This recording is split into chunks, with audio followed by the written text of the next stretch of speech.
mostly to injury, but you know, they are trending in the right direction. That's the best they've done regular season in their history. So, you know, they're program on the rise.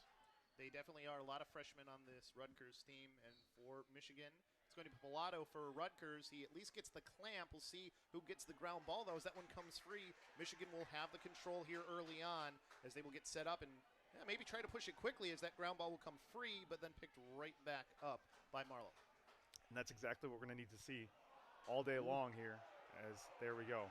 Oh, and a flag. Easy flag. Down. Incredible goalie. That, you know, stick side high is a little rough, but you know, you never really blame the goalie for a man down goal. Right. It looks like he was maybe moving a little bit too. But you're talking about in Cardin Stoller a potential to Wharton. Well, he is a finalist. Yes. So that is a huge honor that he has, just being that, and first team All Big Ten as a goalie. So, like you said, a little bit under characteristic, but still plenty of time here for Michigan to maybe get one more man-up opportunity as you see Lockwood just controlling the ball, waiting for all of the offensive players to come on.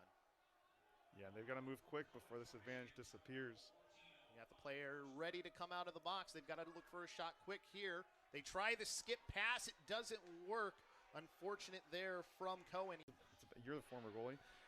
Drop low with the bounce shot, and it's really hard to come back on that. Especially when they're that close to the net, too. I mean, we've talked about how great of a goalie Cardin Stoller is. You can't do anything to stop that one. I think both of these have been pretty tough on him. But also, the one thing there, the help defense, seemed like there was miscommunication between the Scarlet Knights. Well, and they didn't respect Cohen. They didn't look to slide to him at all. You know, right now the defense not doing them any favors.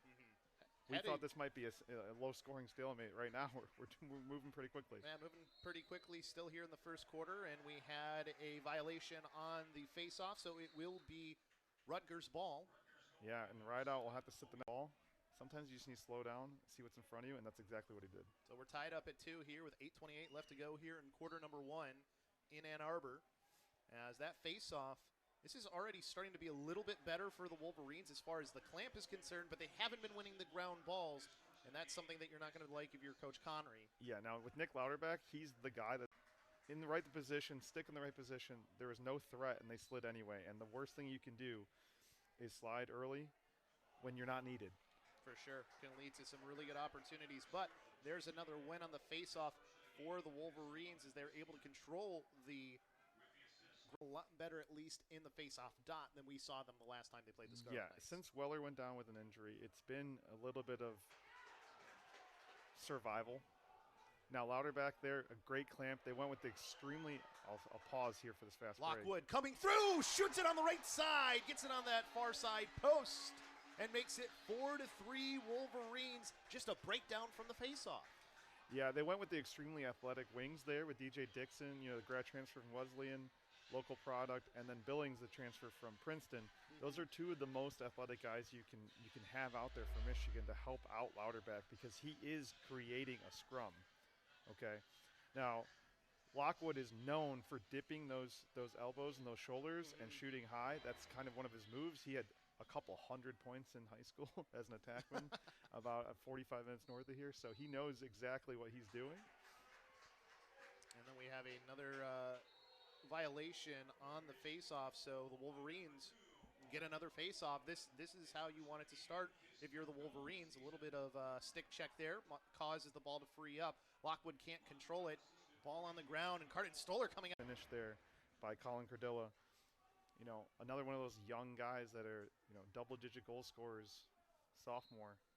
And for Cardilla, he is a second-team All-Big. So when you look at that, everything's pointing in the direction of Michigan, but, you know, a few untimely turnovers on offense, you know, a push when they won the face-off. They're giving those possessions back, and that's where Rutgers is taking advantage. And Rutgers able to win the face-off here, too, so now they will control to start off this. And we'll see. Right now they're winning in the margins, Rutgers is. Track meet was not something we were expecting for sure, as this face-off just trying to get control of the ground ball player on the turf. I don't think there's going to be any call as a result of it, though, but still have to get that possession, as doing so. And a coaching point for Brecht or whoever made that call, because that was a situation where all the momentum's going your way. You finally win Watching Colin Cardilla, he doesn't seem like the player who, you know, everybody has those moments, right? I mean, he did it, and he looked around, and you could see immediately regretted the decision. And the Scarlet Knights, this is a way to start a little bit of an errant pass, but Stoller able to handle that one no problem. They're going to look to try and kill as much time here as they possibly can. You're not going to get a lot of time, especially if you can really muddy things up here at the face-off dot.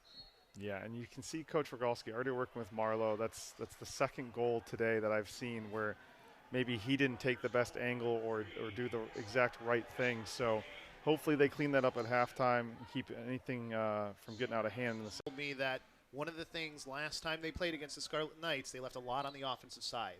And don't want to see them do that again. That was something that they wanted as a point of emphasis coming into this game. We'll see if they can start off on the right foot, winning that face-off. It's the reason why he was second team all-conference. Making a difference for this team. And another face-off win. This has been huge. Yeah, Having Nick Lauderback win all of these face-offs has made a difference, at least in making sure that this game stays close. And now tied back up again.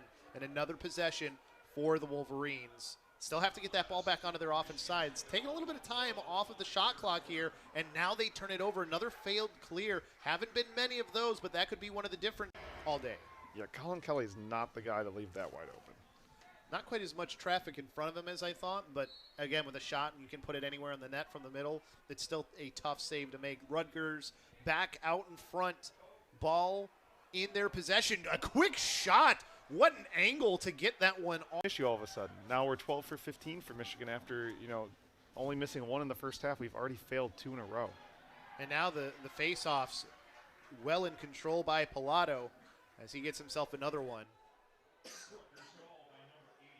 So the Scarlet Knights, really, St. John's hasn't played a ton, though, this year for this team. That's only his 4th goal on the season.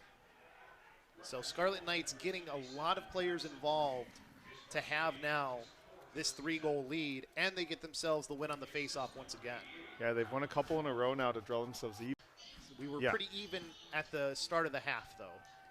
Yeah, if there's somebody that's going to be winning it, it's Lauderback, but it's just a very quick move here by Paolatto, and it's caught Dilla. He's been having himself an absolute game here today for sure. As they win another face-off here, and that will do it for quarter number 3.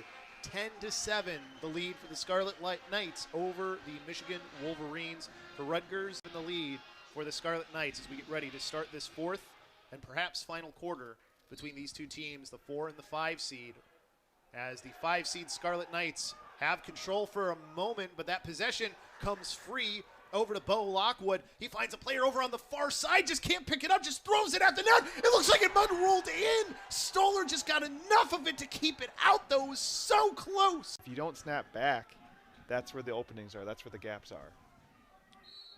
And of all the players you want to not give those gaps to, Colin Curdilla, one of the top players, 2nd team All Big Ten this year.